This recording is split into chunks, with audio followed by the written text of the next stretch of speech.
We've got a dynamic interview with one of my special guests. This gentleman has been on Fox, CNN, a legend in the industry. He's been selling real estate since 1990s. With no further ado, Mr. Steve Hawks.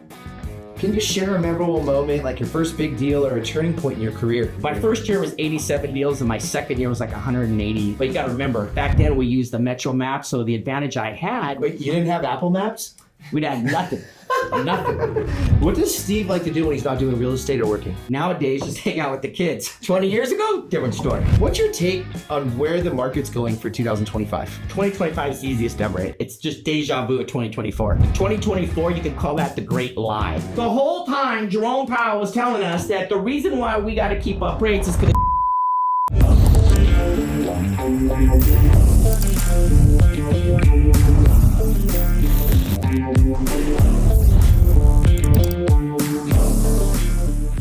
Steve Hawks, how are you doing today? Thanks, man. I'm pretty good, man. How you doing? Man, I'm outstanding. Excellent, excellent. It's 2025?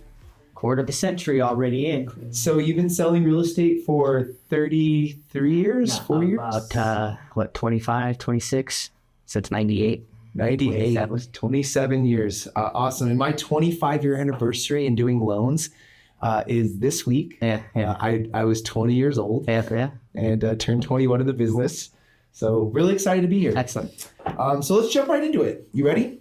I'm just going to kind of jump into some things and we're going to have a little bit of fun today.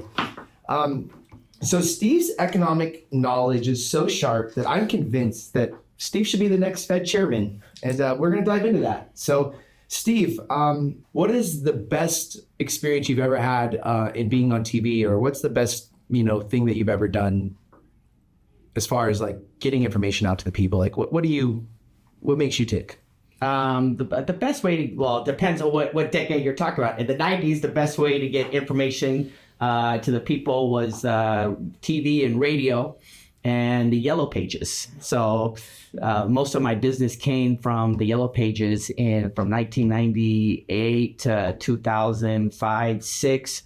Most of the information we got out to people was the Yellow Pages and newspapers and TV and radio. And then obviously in 2007, 2008 and beyond, TV was still good, internet, radio, and now it's, basically mostly internet. People are mostly on the internet. But you have to hit the old ways of advertising also, because you still have, now it's like instead of, in the past, you could just advertise to one set of group, because the whole group from 20 to 80 was on the same platform. There was only TV, radio, and the Yellow Pages, right? And now there's, everybody's on different platforms, from not just on the internet, but you got different platforms on the internet. So you got some people are just on YouTube, some on Spotify, some, people just watch TV. They don't go on the internet, right? Well, they're homeowners too. So you have to hit everybody. You have to hit all different avenues now to hit all the different groups of homeowners and home buyers. I love that. And, in my opinion, Steve Fox kind of revolutionized and pioneered some things and some changes in real estate. One of the most famous things that I think you pioneered was the 1% listing model. I think you were one of the first people to bring that to the nation. Yeah, that was, and we actually, it was by accident, actually. So we started the 1%, I don't know, 2000, I can't remember the exact year, about 10, 12 years now. We had hundreds of short sales, not just here in Vegas, but across the country. We negotiated for people all across the country. And as the foreclosure laws came into place, the shortage of inventory started happening, right? Because because they weren't foreclosed anymore. So that created a shortage of inventory and the prices started coming back up. And so now we're looking at like, oh, wait a minute, the equity has come back up. If we just cut our commission, we can close this. Because, when you have a short sale, you're paying the people to negotiate $200 or $300 a month. You don't know if it's going to close. You don't know if the bank's going to say yes or no, right? You're hoping they do, and towards the end it was more likely, but you still didn't know. And a lot of times the bank cut the commission to 5% anyways, take it or leave it, sometimes 4%, depending on what the value was. So, and you're at the mercy of the bank because they had to approve the amount being less than what's owed. So what we started seeing is that the values were going above the back payments and the loan amount and the amount the bank would take. But the commissions weren't there, the 5%, 6%. So we started realizing, let's just cut our commissions The other agent on our side, hey, you want to take less? We just cut it. We cut it so we could get closed and make sure it was a sure deal. You got money in the pocket, right? You know for sure you're going to get paid. So we started cutting the commission in order to get the short sales approved because the equity was coming up and now it wasn't a short sale because the values had come up to enough. But if you're going to try and charge, 6 or 8 or 7%, at the time, a lot of people were charging 7. So if you're trying to get that much, then it was still upside down. So they said, you know what, just slash it. Let's get these things. Boom, boom, boom, boom, boom, boom. We closed hundreds like that. And so once the short sale started wavering, I realized, wait a minute, there's thousands of people in their home right now that have wanted to sell in the last 3 to 5 years. There was over 100,000 people at that time in Vegas that had there's 100,000 homes, more than 100,000 homes, that had less than 10% equity. So if they wanted to sell it and someone was going to charge them 6%, they weren't going to be able to sell. So a lot of people. So when I did the 1%, we just got bombarded. I mean, flooded with calls. And then, technology wasn't as easy it was today to collect all those calls. We just got bombarded. We just started giving out listings. Boom, boom, boom. Take this, take this, take this. Because we were the only ones doing it at the time. And they couldn't go anywhere else because nobody else would do it. That's fair. So, hey, let's go sell my home. Well, look, I owe, $300,000 and the house is worth $330,000. Well, you're not going to reduce your commission from 6%. Now I got to do that. Okay, fine. They can't do it. So the family and friends couldn't even get those listings because their broker was forcing them to charge a certain amount of commission, which, well, if you charge that much, it's a short sale. Or I'm not coming out with anything, so why bother? And what these brokers and agents didn't realize is, hey, guess what those people were doing? Buying houses. So I was creating buyers. Yeah. So if they wanted to sell their house, they wanted to get a bigger house or a smaller house. Because remember, they were stuck in that house for 10 years. They were, average person back then wanted to sell in 5 years for whatever reason, right? So we had all these people who wanted to sell and buy, and they were, for years, nobody would do it. And then people started catching on, right? But that was the main reason why we started it. And then I saw a lot of these brokers that were complaining, doing complaints, and I'm like, oh, wait a minute, this must be really impacting them because they're not allowing their agents to do it. So then what I did is I did a commercial on the Super Bowl for 1%. List your house for 1% on the Super Bowl. And from that time on, it just took off. So that was the thing that really blew it up, was that, and that there was a need that wasn't being fulfilled at that time that helped, like I said, over 100,000 homeowners had less than 10% equity in their house. I love that. And so what I hear is that really you fell into the 1% listing model because you wanted to do the best for the client and you wanted to help the client. So really it wasn't about the money or the commission. It was about doing the best for your client and taking care of them at that time. Well, it's like, you hear all these coaches and gurus. If you help someone, it's going to help you. At that time, we were helping the client, but if we didn't do that and help the client, they wouldn't have been able to close either. So it was a true win-win for them, because they didn't have a short sale or they got out of their house. They got to get the house that they wanted. And also we were getting paid commission too. Yeah, it might not have been the traditional one or what people might say is the standard, but they were buying houses with us. So when you look at the whole, we wouldn't have had those buyers if we wouldn't have done that on the sell. So those homeowners were being, we were helping them, doing good by them, but in the return, they were also helping us by using us, not now, just also in the future. I mean, I get calls all the time from people that I helped sell their house in 2010, 2011, 2008. They remember us because they knew back then nobody would help them.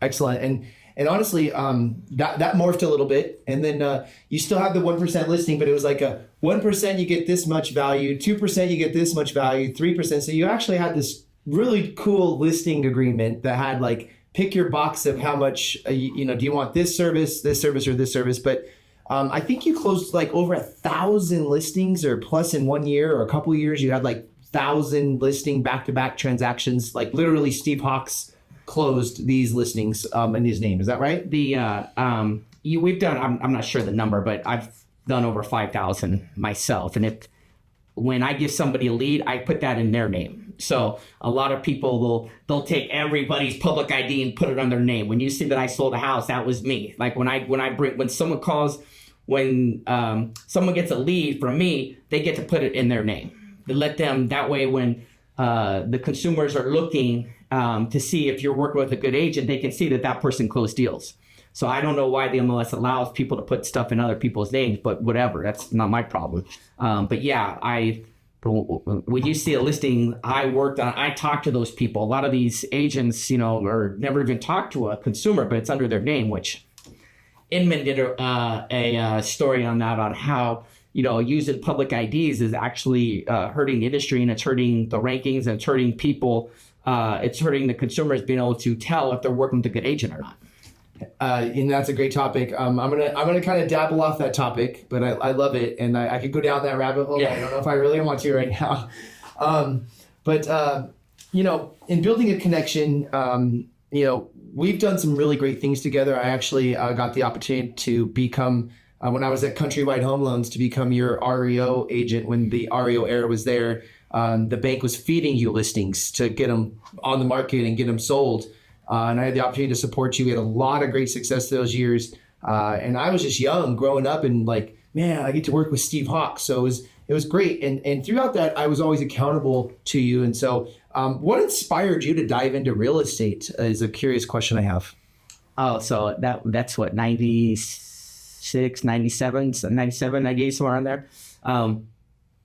I was living in California, 20, 30 minutes from the beach. There's no reason I would want to come to Vegas, right? So I worked at this company called Airborne Express, which is like FedEx, and I was a district sales manager, and they wanted me to come out. I did it in Southern California, and then I came out here, and they wanted me to open up Vegas because they didn't have a territory up here. So I opened it up. I said I'll do it for a year and then go back to California. Because if you live in California, especially by the beach, I mean, this is, at that time, this is hell. Right? I mean, you got 70 degrees, 75, 80 degree weather. It's nice, breezy, all that. Come on, you can't beat the California weather. And then after doing that for a year, one of my friends was doing mortgages and said, hey, you should do real estate. I'm like, I'm going to do real estate. I have no desire to do it.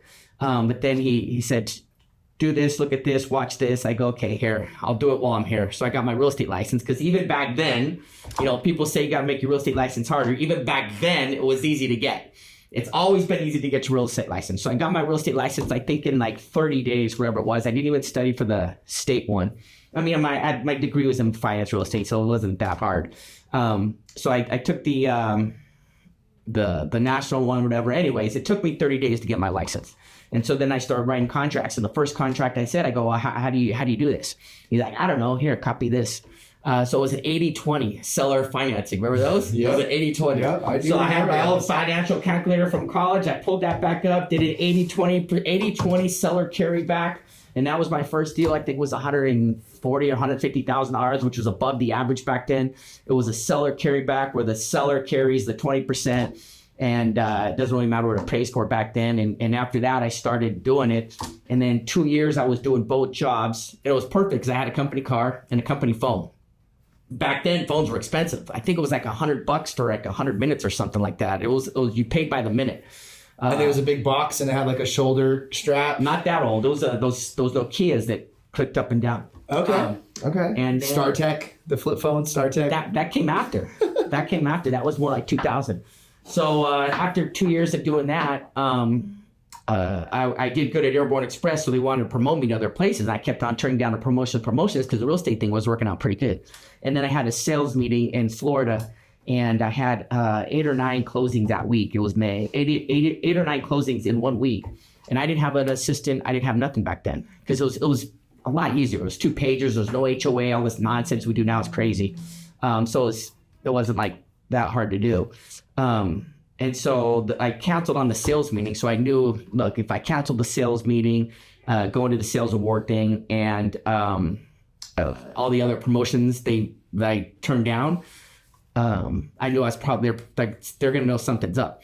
So I just quit. And the way I looked at it, I said, look, if I don't close another house the rest of the year, I'm still going to make more money at real estate this week than I will the rest of the year on that. So that's when I started, just flipped over and started doing real estate full time.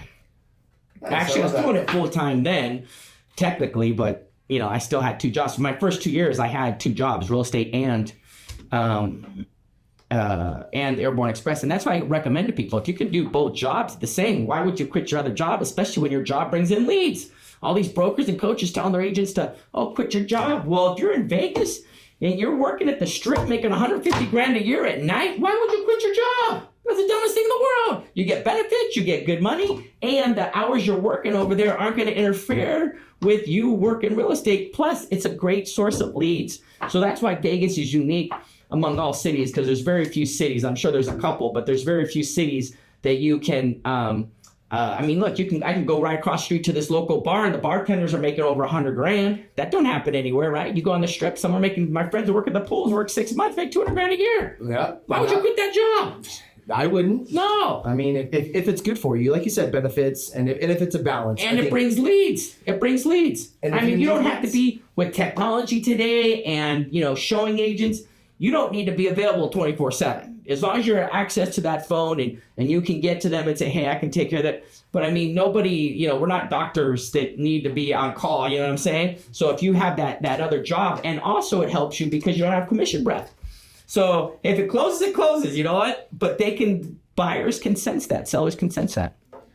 Awesome. And obviously you made your path and then you were able to leave that.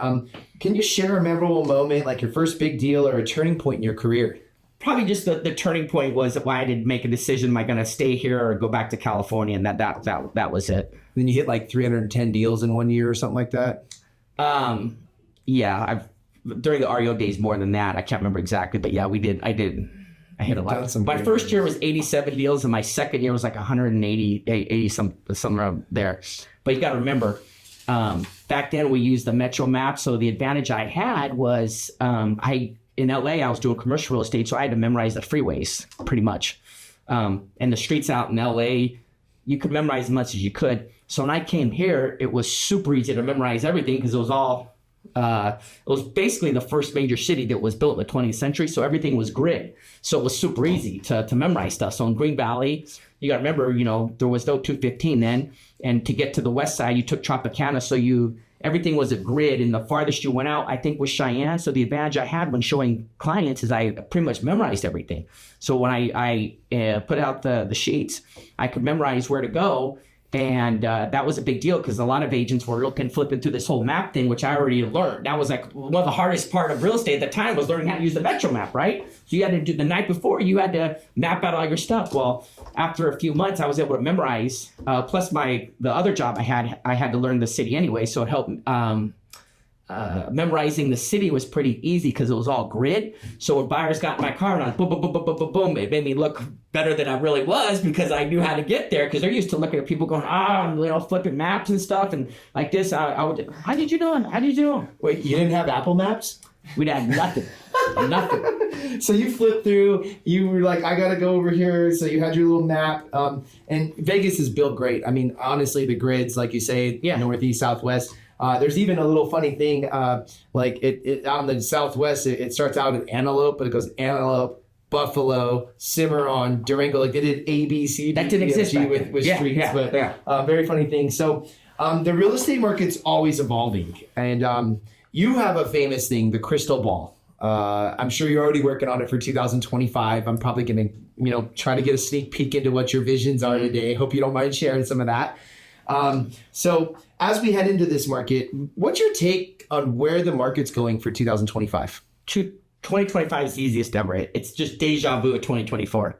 Ain't nothing going to change, right? 2024, you can call that the great lie. So now we're realizing what us in the trenches, loan officers and realtors, we already knew. The job numbers are fake. The inflation numbers are fake. And now all of a sudden that the election's over, we're starting to realize that. Now we're talking about stagflation. Well, we talked about stagflation at the last crystal ball in 2024. Look, wait, where are all these jobs coming from? And then every single quarter they're getting revised. They revised down 800,000. And then quarter two, now they're revising that. They said that there was 650,000 jobs created. Well, now they're revising it to guess what they're revising it to now? Now they're talking about it was negative. Wait a minute. The whole time, Jerome Powell was telling us that the reason why we got to keep up rates is because the job market is so good. Well, now we're realizing, no, the job market is garbage because we're looking at all this job growth that didn't exist. And then the jobs that did come were government jobs. So now we have high prices and a bad job market. And that's the truth. And remember, all these mainstream media is telling everybody, oh, you know what?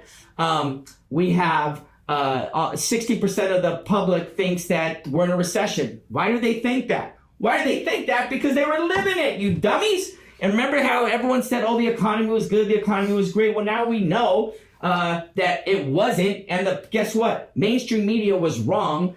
All these newscasts saying, oh, we don't know why the public thinks it. We're not in a recession. Look, we're not in a recession. Well, look, now we know that we were in a recession. We are in a recession. And the only people that aren't in a recession are the ones that own assets. Because you don't own assets if you don't own stock, if you don't own real estate, if you don't own crypto. Guess what? This is very tough times for you because food's gone through the roof. Insurance has gone through the roof. Yep. Cars have gone through the roof. Your rent's gone through the roof. And yet they tell you inflation's 2.5%. Huh? A $16 sandwich that used to be $9.99. 2.5%.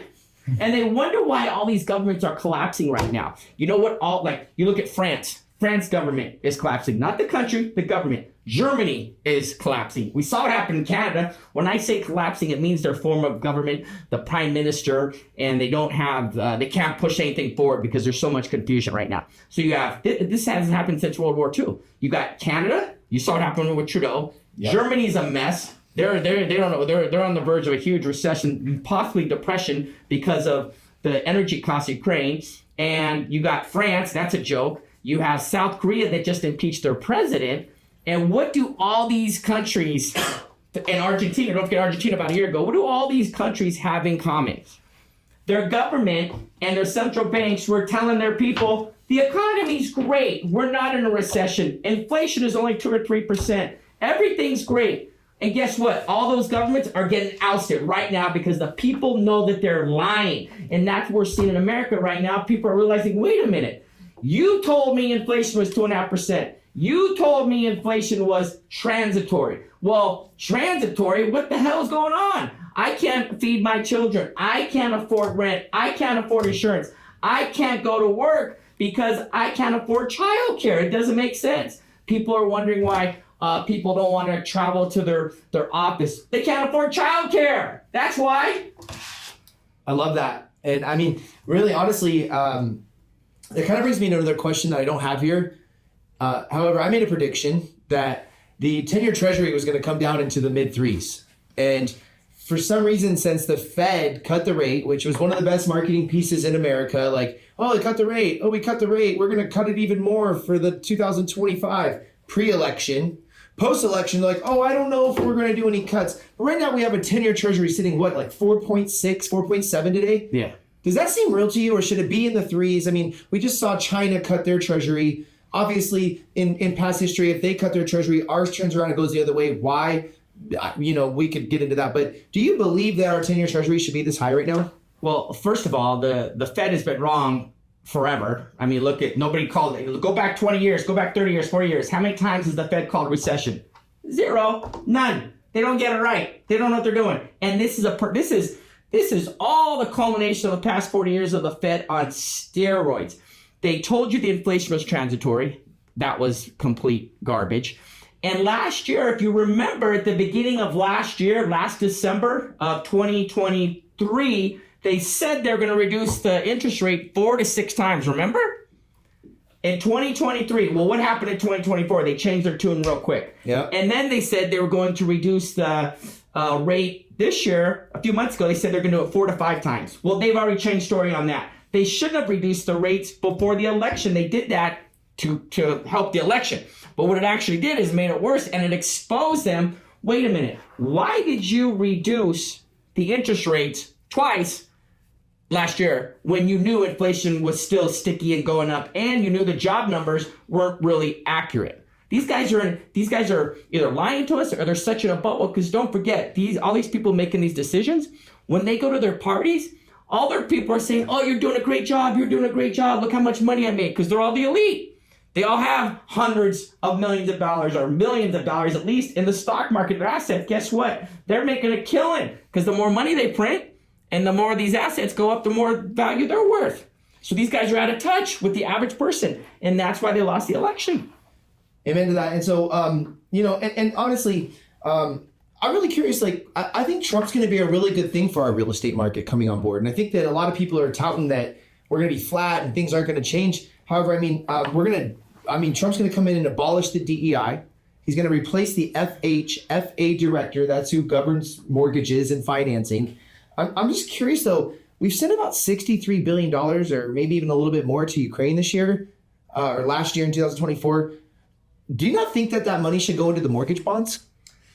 Well, Like, with why aren't we giving this back to Americans? Why aren't we putting $63 billion into the mortgage bonds and dropping rates to the 5.875, 5.75? Because, I mean, we've seen what the desirable palette is. I don't think that rates need to be 3 and 4 for people to do a good job and be able to afford their home. But when we see rates in the 5s, people can digest that and make moves. And some of the biggest money ever made was based off of rates that were in the 5s. So, like, what's your take on that? So the first thing they could do is get rid of all this regulation for loan officers. The way he can make change real quick is get rid of all this regulation that is hurting. The biggest problem right now is the spread between the 10-year and the mortgage rates.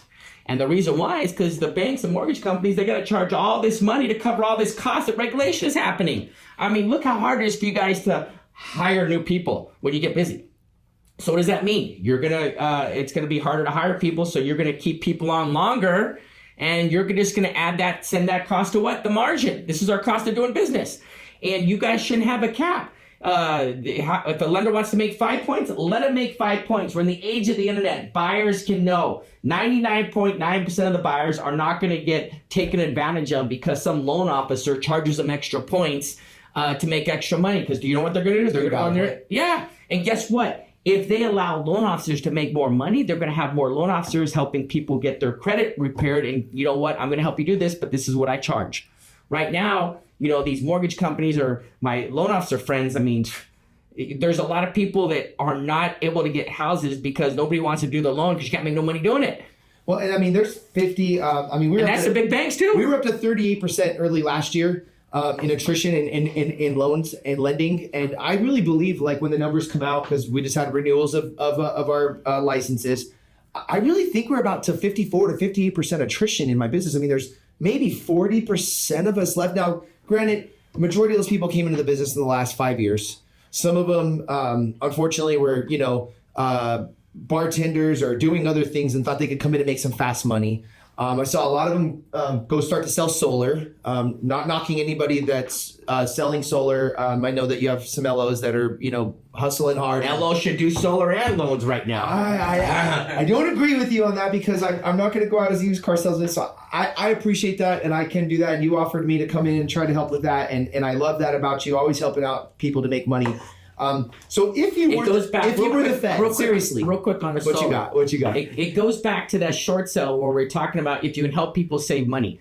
People that got solar 3, 4, 5 years ago, it's actually helped the value of their house when they're competing against other because their solar payment is so much lower than the solar today plus the power. We know one thing for sure. The cost of power is going to go through the roof. Number one, they already told you that. Number two, they passed that law about 2 years ago where it has to be, I think 50% has to be renewable energy by 2035. But the big one, the big daddy of them all is AI. AI takes up a ton of power. Yep. So all those AI companies that are coming to Vegas are going to what? They're going to soak up that power. So power is going to go through the roof, not just because of those two things, but now it's going to be a huge, huge, huge commodity. So the quicker you get it on your roof, the quicker you get to lock in that rate. And look what happened to California. Look at these people paying these power bills in California. The same situation is happening and going to continue to happen in Las Vegas. But I personally had a $724 power bill this summer. Mind you, I have a 20-SEER AC unit updated. I've updated all of my pool equipment. And here Warren Buffett is. Warren Buffett's just continuing to increase the power grid here at Nevada Power. Like, you didn't make enough money, buddy? Like, it's gouging. It's really gouging. Well, they have to raise the power because they have to start building the green energy stuff per the law that we passed in 2002. Now, Trump just mentioned the other day, he's signing away all that power stuff day one. That's a state law. It's 2022. That's a state law that Nevada passed it. It's another story, but that's a state law that Trump the president has nothing to do with that. I love it. And so, like, seriously, like, if you were the Fed, Mm-hmm. what would be the first thing that you would do to stabilize the housing market? So the first thing you got to do right now, and this isn't my idea, this is some theory that these guys are talking about. This has happened before. All you got to do is go do what Paul Volcker did. We need pain. Unfortunately, the only way you clean this up is like Tony Robbins says too. You need winter. We haven't had a winter in real estate since 2010. And what I mean by that, we had a similar situation that was going, actually, a very similar situation in the 70s. And when Reagan took over, his first 12 to 18 months, they hated him. They thought he was one of the worst presidents ever because he was going supply side economics, build. And at the same time, Paul Volcker, who was the last good Fed chairman, raised the rates crazy, raised them up to like 17 or 18%. You don't have to do 17, 18% today to get the same impact because stuff was so cheap back then. Now you only have to jam them up to maybe 6 or 6.5. And what that does is that kills everything, right? That's the only way you're going to do it. But and I don't think he's going to, Trump doesn't want that because he's going to have about 12 to 18 months of really bad economy. But it flushes out the system. It reduces the prices on everything. It puts stuff back to where it should originally be priced at with all this inflated money. And if you don't do that, you're just going to have a bigger correction and a bigger disaster later on down the road. But in the meantime, the pain is slowly. So right now, like 2008, there was a Band-Aid or your hand, you want a nail going through or hitting a nail or a Band-Aid. In 2008, it went like this. Right now, the Band-Aid is coming like real slow. Because they're not correcting it. And that's why you're seeing people in the same situation they were in 2008, just different scenarios. People in 2008, they couldn't afford their bills because they weren't making as much money, or they lost their job, or their house went down, or their whatever, right? Today, people can't pay their bills, not because they lost their job, because everything's gone up, too expensive. So now you have a job and you still can't pay your bills. And that's why prices have to come down and income's got to stay close to the same. And the writing's on the wall. You got to do what Paul Volcker did in the early 80s, or you're going to have what we're seeing right now. And what Trump can do is deregulate everything and start adding a more supply of everything. Build more cars, build more houses, provide more food, provide more power, provide more electricity. Because the number one thing that is impacting housing right now is not rates, not insurance, is supply. Because if you have a high supply and high rates, prices are going to come down. And be more affordable. And we have the largest place of family formations happening in history. I mean, we have more families being started because all of the baby boomers' kids are moving out of their houses. I mean, you've got a place where you've got the family starting, but we don't have the completions for housings happening. Again, I mean, what has it been, 7-8 years since you've had more housing completions than families forming? So that comes to that supply and demand, and they can't build them fast enough. I mean, as much as the builders are overpricing houses, gouging clients. I saw $120,000 in upgrade charges on a home the other day that I probably could get done for $75 if I just did it on my own outside of the house, but packaged it in, right?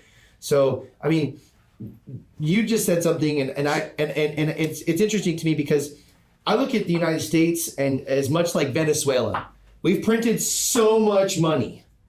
And what they did there is that they printed all this money and they tried to prevent a reverse crash, but all the values went up. How, and I'm conflicted with this because I believe real estate's going to double in the next 5 to 7 years, the values. I think Vegas is set for 150% because we can't be behind the rest of the nation and be the hottest metropolis area that all these bigger metropolis areas want to come to, and metropolitan areas, excuse me. And so are you predicting that real estate's going to go up, stay flat, or go down? Because I see from the decades that it's going to double, if not even a little bit more. I mean, how do you print this much money and then not have that value go back into? Are they going now? Real value now, if they keep on increasing the money supply, it's just going to go up. But are you really making money after inflation, right? So you made $100,000 on your house. Oh, that's great. Well, now you take that $100,000 out. Well, what are you going to do with it today compared to 2019? What do you get for $100,000 You can't even get a lot of these luxury SUVs now for 100 grand, right? Pretty much, yeah. Back then you could buy two. So you got to look at, and people right now, they're like, oh yeah, I got $200,000 or $300,000 equity in my house. Well, what good is that doing you? Let me tell you what it's doing you. It's costing more in house insurance. It's costing you more in property taxes. So yeah, you made 100 grand, but over 10 years, you're going to pay more in house insurance. You're going to pay more in property taxes. So that's eating away at your equity that, if the house only went up 50 grand and you kept your costs down, you'd still be making the same amount of money at the end of the day. So the biggest threat to, one of the, not the biggest, but one of the threats to real estate right now is house insurance, property insurance. A lot of insurance companies are pulling out of Nevada now. A lot of them are doing houses built before the year 2000. And a lot of the houses that were built in 2005 now, they're starting to not insure those, which is causing the insurance cost to go up. So even if the rates drop a little, we're not as bad as California and Florida, but even if the rates drop a little, the insurance is offsetting that, the house insurance. So we know for a fact that house insurance and car insurance is going to go up quite a bit in the next 12 to 14 months. I've already seen it, and it's terrible. I mean, honestly, these insurance companies that have made millions of dollars over the year, over the years. I got that notice like, hi, we're pulling out of Nevada from my insurance company that I've had for 17 years. Oh, and by the way, we're not going to give you that cash back program that we were giving you for all these years. And it's funny because the insurance company sold a couple of years ago to quote unquote Canadians. But it's really odd, I don't think a Canadian owns it. I think some oil money owns it, and they just kind of a shelter through the Canadian company, so it's really interesting insurance. So you see insurances continuing to increase, especially what's going on in California right now. And what's going on in California, a top factor that's going to impact the Vegas market, besides supply, is what happens in California. And right now, you have tons of things, but I'll make a list of that's going on in California. So the number one reason why Vegas real estate has gone up so much the last 10, 15 years, especially the last 5, besides the money supply, would be people from California. Yeah, they're moving here. 60-70% of even they say it's like 30 or 40 or 50%, whatever. It's about 60 or 70% because a lot of people come here, rent or stay for a year or two, and then they buy and they're considered locals. No, those aren't locals. Those are people that just came here for a year or two. So when you take that into account, you're probably looking at 60 to 70, 80% of the people that are buying are from California. So as a buyer, as a consumer, what is something that a consumer could do today to kind of insulate themselves from this? Like, do they need to buy? I mean, you've got clients, homeowners that have more equity than they've ever had in their homes. Is it like, what do you think they could do to protect themselves?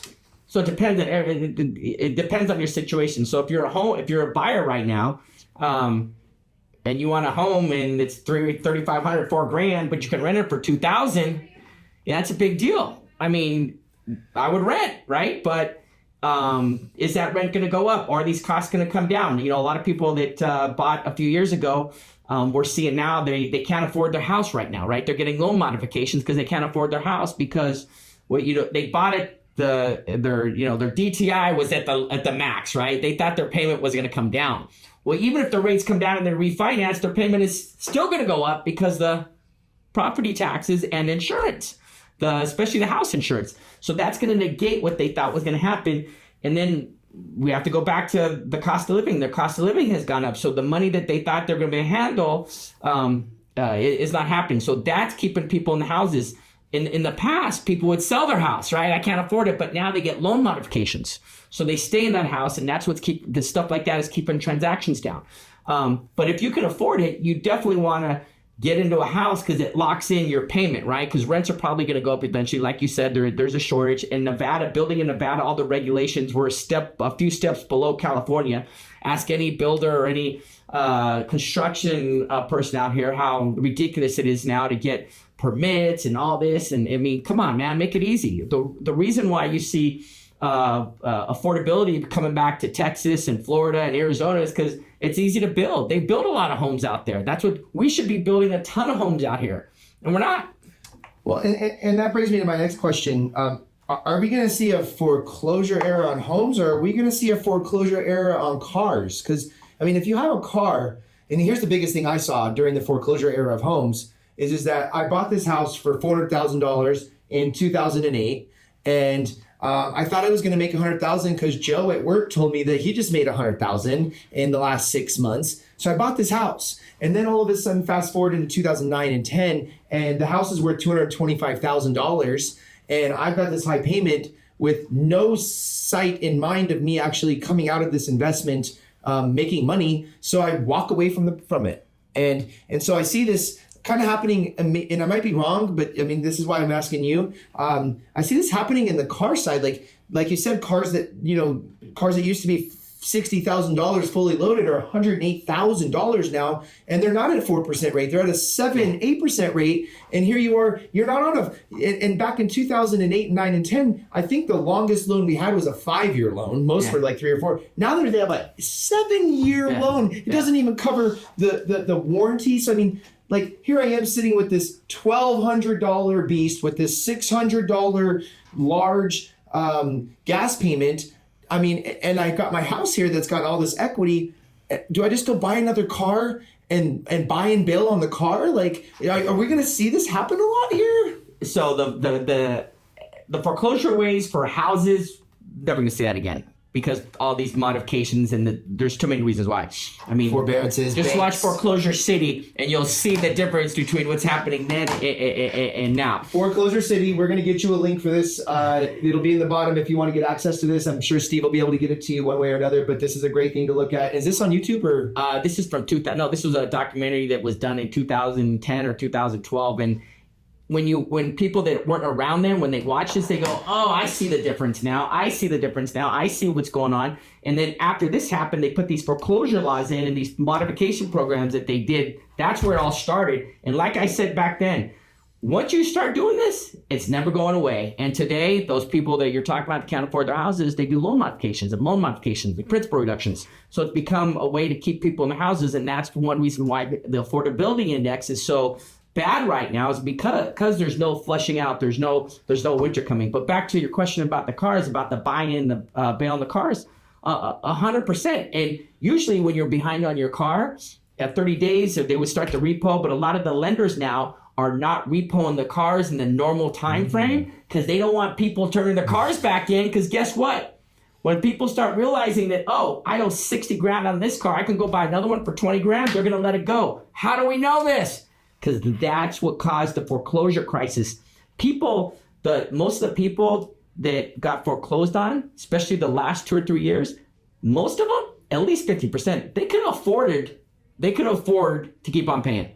But they're like, wait a minute, why would I keep on paying this when I can go buy one for half the price, sometimes 30 to 40% of the price, or I can just let this one go and go rent for 2 or 3 grand less a month.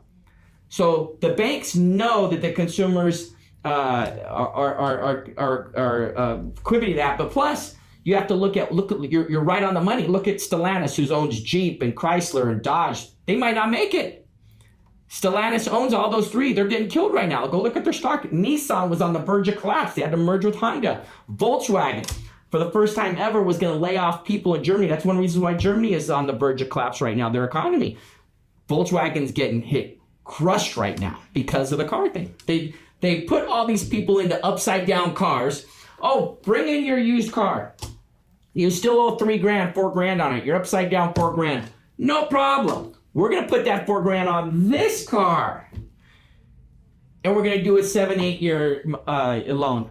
Well, now that's coming home to roost because now they're so upside down on this car, they can't put that money onto another car. That's why a lot of these dealerships are tight right now. So you think you're going to see a larger increase in foreclosures on cars or repos on cars? It depends. If the banks do the same strategy they do on homes and let the people keep their cars for longer without paying, or they adjust their payments, then no, because the banks, especially the credit unions, want to keep the car prices here, because if the car prices, they're going to have a flood. Okay. Are you seeing short sales again in the market? No. Okay. Very cool. And so we're going to kind of shift a little bit, more from the consumer to agents, because I mean, you have been in this for a long time, and there's a lot of young agents. Some of them I've been working with, helping them raise up. They might be watching this today. And what's one mistake that you see new agents making, and how could they avoid it? So two separate things. So the number one mistake that agents make is their first few years or any time, they put their production in somebody else's name. You're just handicapped. You're just destroying any future you have, because when people start looking and saying, hey, look how many deals I did. Well, I just looked. The MLS says 0 and these sites say 0, because there's so many sites now that just take them data from the MLS. Oh, I put them in somebody else's name. Well, if I put them in somebody else's name, then you're not very knowledgeable, because why are you putting in somebody else's name? So there's no good excuse to have that put in. So that's one of the biggest things new agents is, if you're going to work for a team or a company, make sure that production is going under your name. So when people do call you, they do contact you, it looks like you've done business. Especially 3-4 years down the road, you're going to say, oh, all my deals were in somebody else's name. Yeah, sure, right. I just sold this $4 million house. Well, I don't see it. Oh, it's in that one's name. Oh, sure, you sold it. Well, wait a minute. Why did you put it in that person's name? Obviously, you don't have the skill and knowledge to do it. That's what the consumers are thinking. When actually that agent does have more skill, does have more knowledge, many times in the person's name they put it in. So take back your own deals and put them in your public ID. Don't work on a team that's going to take away and put all your deals underneath that person's name. It's just hurting you. And when people, especially in the internet part, when people are looking at the internet, they see how many deals, and now most of the sites are getting the deals from the MLS, the production. And the other thing is the SOI. If you're in Las Vegas, a lot of these coaches are saying, concentrate on your SOI, work on your SOI. Well, if most of the buyers are come from California and most of the people in Vegas can't sell their house, working your SOI is going to be very discouraging. So you're going to have to start going to California and doing seminars there and getting a base there, working with realtors there. Hey, is there a pocket of area right now that you could think of that those people are probably going to be coming to Vegas? There's a few pockets right now you can think of in California. That's what we've been doing, and that's the best source of buyers is hitting California. For my whole career, I was able to work my SOI, and if I sold them a house, okay, cool. 3 to 5 years, 3 to 6 years, I know they're going to buy it. They're going to sell that and buy another house with me, right? Right. Well, guess what? Now that's 13 years. So every time someone buys a house with me, I gotta wait 13 years for them to buy or sell again. Look at all the people that are locals that bought between 2010 and 2020. They couldn't buy that house today. Fair. They couldn't buy even at the 4% interest rates. Most of them couldn't buy that house today. In fact, I think one of these studies just came out that only 8% of the people could buy the house today. Especially at these rates. And it's really interesting because another study just came out that says that last year we went from the average home buyer being 33 to 36. Now, Realtor.com, and I think that was the first time home buyer, right? With the average age is 56. Was the average age 50? At Realtor. Now they just said the average age is 62 years old that's buying, and most of them are buying cash. So they're not even financing. So you've got this window of 33 to 53 or 62 that they're not even financing, and the person that's buying is the cash buyer. Are you seeing more cash buyers or financed buyers right now in this market? Well, yeah, that age is because they have so much cash. Why? Because they bought assets, 10, 15 years ago, didn't do nothing, right? And they skyrocketed. Like stuff, I'm not a genius. I bought stocks a few years ago and they went up. Why? Because I'm a genius? No, because they increased the money supply. I'm no genius. All these gurus out there, look how much money you made. You didn't make no money. You increased the money supply, so the assets you bought just because you bought them went up. You didn't do any analysts to do it. They increased the money supply, assets go up, so you look like a guru. That's it. And now those people that bought assets are able to cash out and go buy other assets, and people that didn't have assets to get that cash, it's a hard time to get their down payment. Good point. What's the secret to staying ahead in such a competitive market today? You just got to look at the patterns and the cycles, the trends, and you try and get ahead of that. And when you've been doing it as long as we have, it's. So what is a cycle or a trend today? Well, we've had about four there was one from 2000 to 2004, 2004 to 2010, 2010 to 2015, 2015 to 2020, and 2020 to 2022, and now 2023. So 2024, the mid 2023, and now is a new trend, new cycle, which you've just been talking about. My SOI in Vegas, most of them can't buy or sell right now, and it's not going to change anytime soon because of the dynamics we've talked about. And so you have to switch up and change to creating buyers from other areas. And, unfortunately for loan officers, new homes have a huge advantage right now, as you know. And they're building supply. They're buying down the rate that resale homes can't do. So if you buy a home this year in Las Vegas, Nevada, what is your prediction? How much is that property going to go up from 2025 to 2027? So depending what price range, right? Fair answer. So if they increase the money supply by 10%, your house is probably going to go up 10%. Right? So just look at the money supply. Whatever they plan on doing with the money supply is probably what's going to correlate to what your house price is. Let's say they didn't print another dollar. Well, that's not going to happen. But if they did print another dollar, then we knew, we would know if they did increase the money supply, we would know that the prices would fall.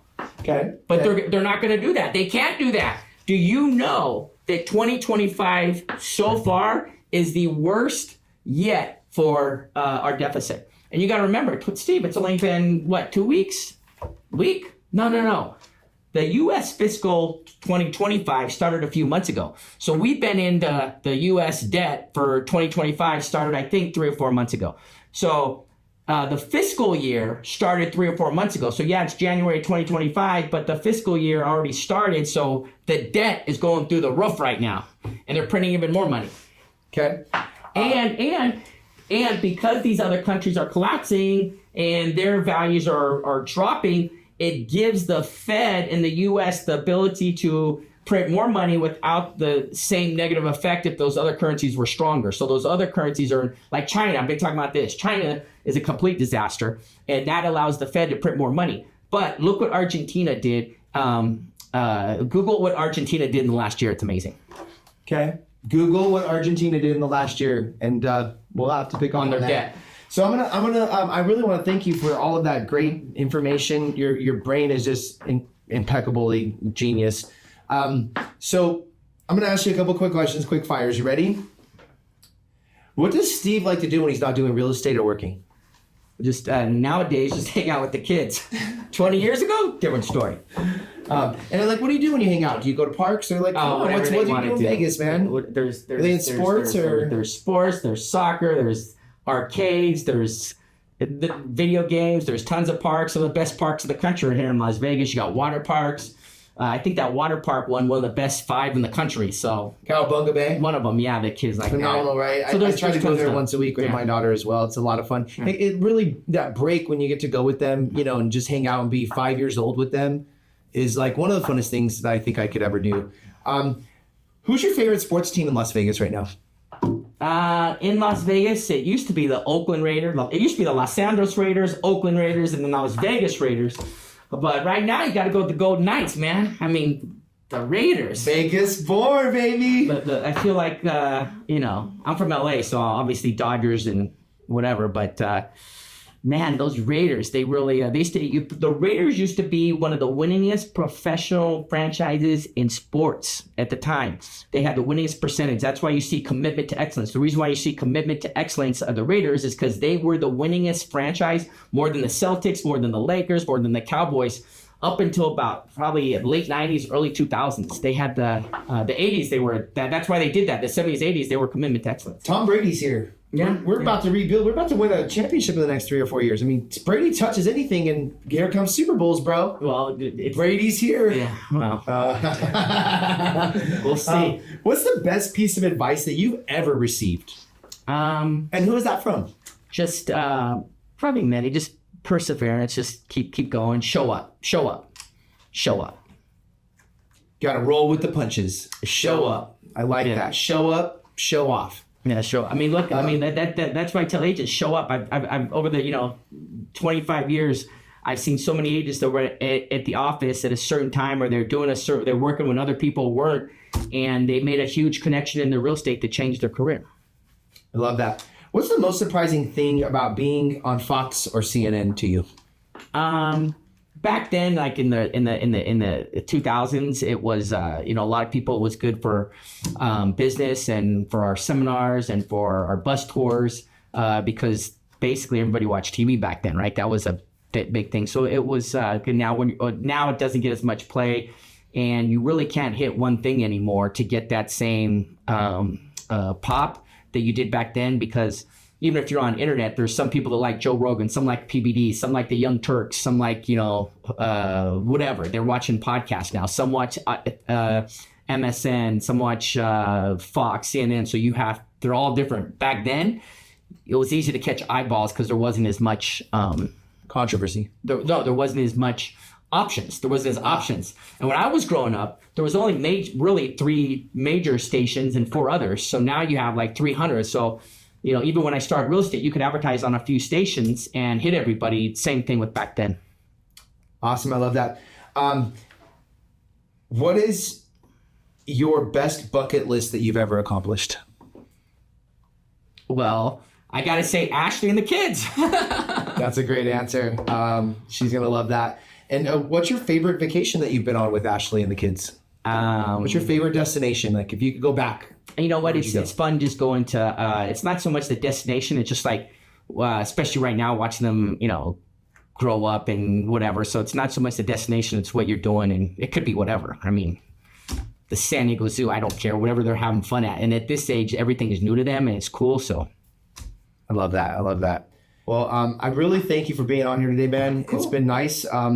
Steve has some incredible knowledge. If you want to get a hold of Steve, how can somebody get a hold of you if they want to talk to you about listing their home, or they want to talk to you more about some real estate needs that they might need some help with today? 702-375-HAWK, HAWK. And I had that number a few years ago, and then when the BlackBerry came out, it screwed all that up. And so thankfully, when Apple came with their new phone, it went back to the letters were good again. So 375-HAWK. I love that. Really appreciate you being here. If you're curious about Steve's groundbreaking approach, or you just need a trusted partner in real estate, please reach out to him. Him and his partners over at Platinum do a great job. They get a lot of great results. And I just want to touch base on one more thing. Actually, sorry, we're going to pause that. Because you might have to clip that in. So we just got the opportunity to work together. And I had a client. This client was a DSCR buyer. That means a debt service coverage ratio buyer, where we can get them home without verifying the income. We use the rental income to get them home. I called you. I was able to get that file clear to close in 10 days. How many lenders are you seeing getting files cleared to close in 10 days without any hiccups? Not very many. And as you know, a lot of listing agents and a lot of agents, especially right now, when a loan officer calls them and says, hey, this is my borrower, can you let your seller know this is going to close? So when Josh calls, I tell my sellers, hey, this is going to close. So if you're an agent, you want to make sure you work with a good loan officer that's going to close the deal and has a good reputation, because that is a major factor. Like when you call, the agent calls and they say, hey, my agent's calling, boom, I tell the seller this is going to close. And it's been like that for 20 years. Yeah, so that's good on your part. And it's especially important right now. If you're a buyer, you want to get with a lender that has a reputation like that. And there's not that many left out here that have that reputation. But if that loan officer calls, the loan officer is actually more important than the realtor many times. Because if a good loan officer is calling and saying, hey, I'm going to get this is the deal I'm going to get, and my buyer's going to close, you're going to push that offer and let the sellers know, hey, this is a good offer that's going to go through. And if you have a really good agent and that buyer is using an out-of-state loan officer or a loan officer you never heard of, that is going to impact, even though that's a good realtor, the loan officer is the most important part when you wanted to close the deal on time, make sure it's getting done, and make sure they get the loan, especially nowadays, because there's a lot of things that have changed with the loans, so you want a good loan officer.